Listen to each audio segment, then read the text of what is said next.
ఈ రోజుల్లో చాలా మంది సొంతంగా వ్యాపారం ప్రారంభించాలని కలలు కంటారు. ఏదో ఒక ఉద్యోగం చేసే కన్నా మనమే సొంతంగా వ్యాపారం పెట్టుకోవాలి అని అనుకుంటారు. ఇలా మీరు సొంతంగా వ్యాపారం చేయాలని అనుకుంటున్న వారు ఈ బిజినెస్ ను చేశారంటే చాలా వరకు అధిక ఆదాయాన్ని పొందొచ్చు. మనం చేయాలనుకుంటే ఈ భారతదేశంలో ఎన్నో వ్యాపారాలు మనకు అందుబాటులో ఉన్నాయి. అందులో ఒకటే మసాలా దినుసుల వ్యాపారం. మన భారతదేశంలో వివిధ రకాల మసాలా దినుసులను వంటలో ఉపయోగిస్తారు. ఈ సుగంధ ద్రవ్యాలకు ఎప్పుడు డిమాండ్ బాగా ఉంటుంది. ఈ సుగంధ ద్రవ్యాల రేటు ఎల్లప్పుడూ స్థిరంగా ఉంటుంది. అందువల్ల వ్యాపారం చేయాలని అనుకుంటున్న వారు ఈ సుగంధ ద్రవ్యాల వ్యాపారం చేస్తే మంచి లాభాలను పొందొచ్చు. ఈ వ్యాపారం యొక్క ప్రత్యేకత ఏంటంటే ఈ వ్యాపారం మొదలెట్టడానికి మీరు ఎక్కువ డబ్బును ఖర్చు చేయాల్సిన అవసరం లేదు. మీరు మీ ఇంటి వద్ద ఈ పనిని ప్రారంభిస్తే ఇందులో ఎక్కువ ఆదాయాన్ని పొందుతారు. భారతీయ వంటగదిలో సుగంధ ద్రవ్యాలు ముఖ్యమైన పాత్రను పోషిస్తున్నాయి. దేశంలో సుగంధ ద్రవ్యాలు టన్నుల్లో ఉత్పత్తి అవుతున్నాయి.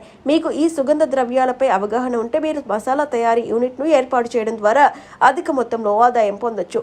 అయితే Khadi and village industries commission మసాలా దినుసుల యూనిట్లను ఏర్పాటు చేయడానికి ఖర్చు మరియు ఆదాయాలపై ఒక నివేదికను తయారు చేసింది. ఈ నివేదిక ప్రకారం సుగంధ ద్రవ్యాల తయారీ యూనిట్ ఏర్పాటుకు 3.5 లక్షలు వెచ్చించనున్నారు. 100 చదరపు అడుగుల విస్తీర్ణంలో బిల్డింగ్ షెడ్డు 60,000, యంత్రాల ధర 40,000. ఇవి కాకుండా పనులు ప్రారంభించడానికి అయ్యే ఖర్చు 2.5 లక్షలు అవసరం.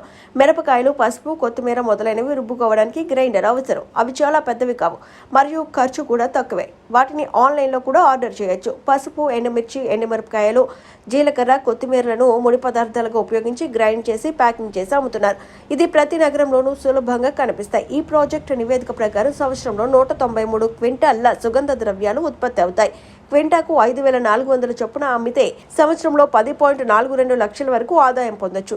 ఇందులో ఖర్చులన్నీ తీసేస్తే ఏటా 2.54 లక్షల లాభం వస్తుంది. అంటే నెలకు 21,000కు పైగా సంపాదన. ఈ వ్యాపారం చేయడం వలన మొత్తం ప్రాజెక్ట్ ఖర్చు తగ్గుతుంది మరియు లాభం పెరుగుతుంది.